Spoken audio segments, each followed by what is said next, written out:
And Neil, I'm delighted to have Rafe Heydel-Mankoo and Michael Crick. Michael, do you think the Tories are in their death throes now? No, I don't. I mean, it could get very interesting.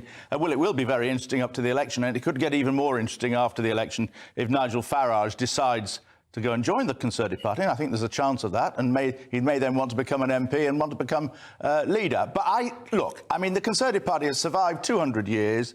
It has had bad times before, and it bounces back. Labour, I mean, you know, everybody wrote Labour off 4 years ago. Well, now Labour looks like coming into government. It's possible Labour will get a substantial majority. Times change.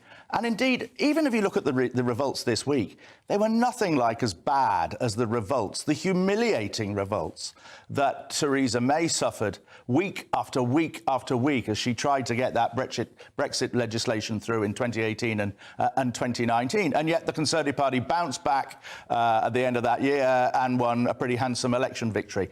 Under a two-party system, it's very difficult for parties to die out, although the Liberals did once. And you haven't even got the advantage of European elections, regular PR-run European elections, which allow sort of smaller parties to emerge, like UKIP and the Brexit Party and the Greens did. So I think in the long term, they'll be OK. They just may suffer a few humiliating defeats at the hands of the electorate in the next few years. Well, Rafe Heydel-Mankoo, we're seeing pictures of Nigel Farage there. If the Tories are in terminal decline, is he the one with the bloody dagger?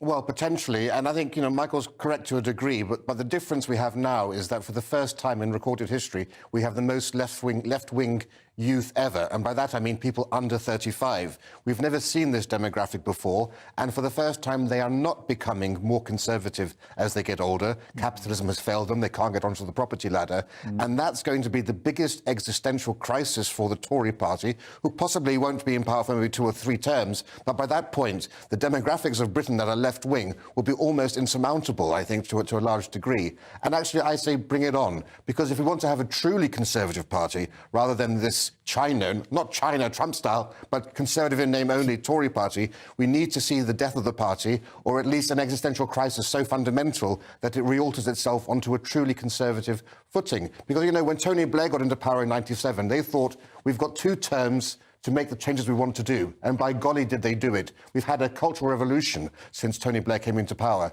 The Tories have been in power for longer than that, and they've wasted every opportunity to reverse that long march through the institutions, to level up and meet the red wall. And I think that that's the most scandalous thing that I've witnessed in this past 20 years. Well, there you go. So, Neil, the criticism from Rafe there is that the Tories just aren't conservative anymore.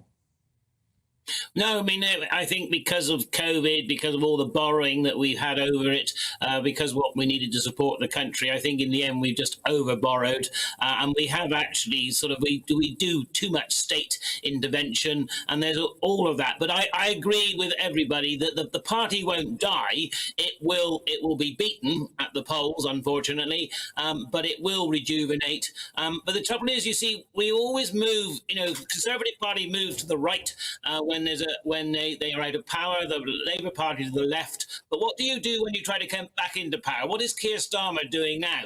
He's moving to the centre ground and so-called moving the Labour Party to the right, so in order to get power. So I think you'll find it'll be interesting to see what happens with the Tory Party when they come out of power. But I also think if they don't need to be so hammered at the polls as they're going to be, if they would just calm down.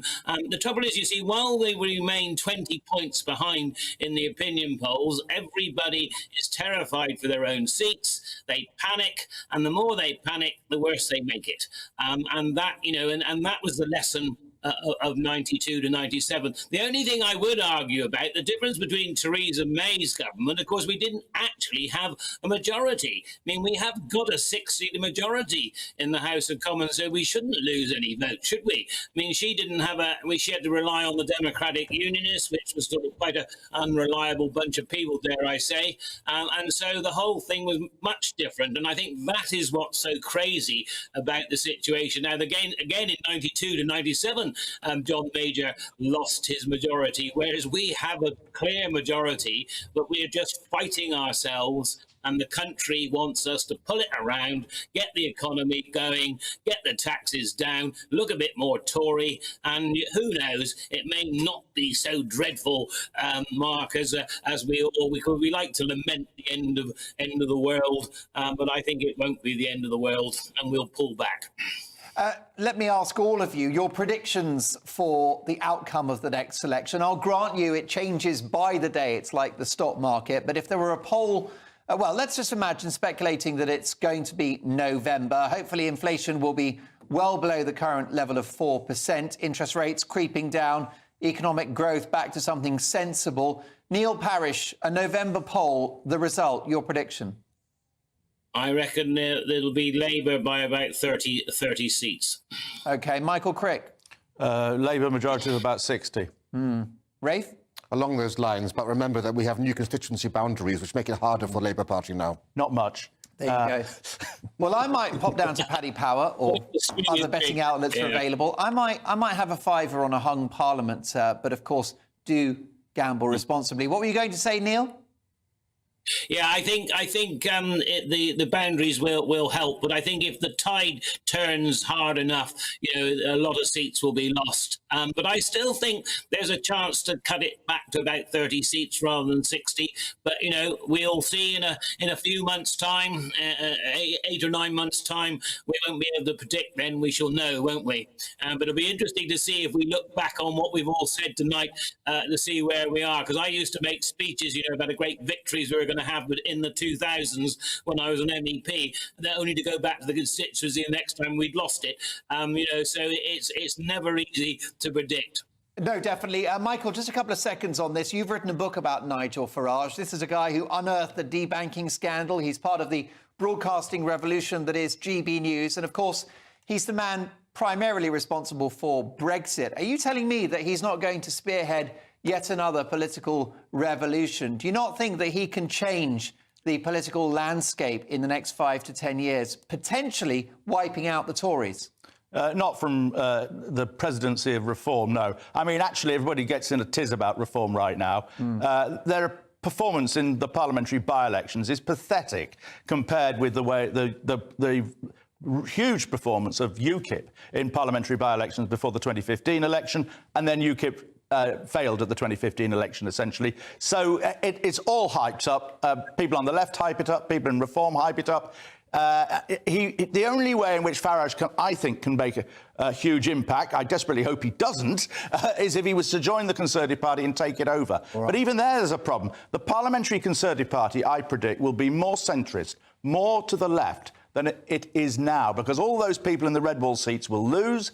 And if you look at the people who've been chosen as candidates, and I study this all the time, they are pretty middle of the road. And the right are furious at how few people they're getting in. Coming up.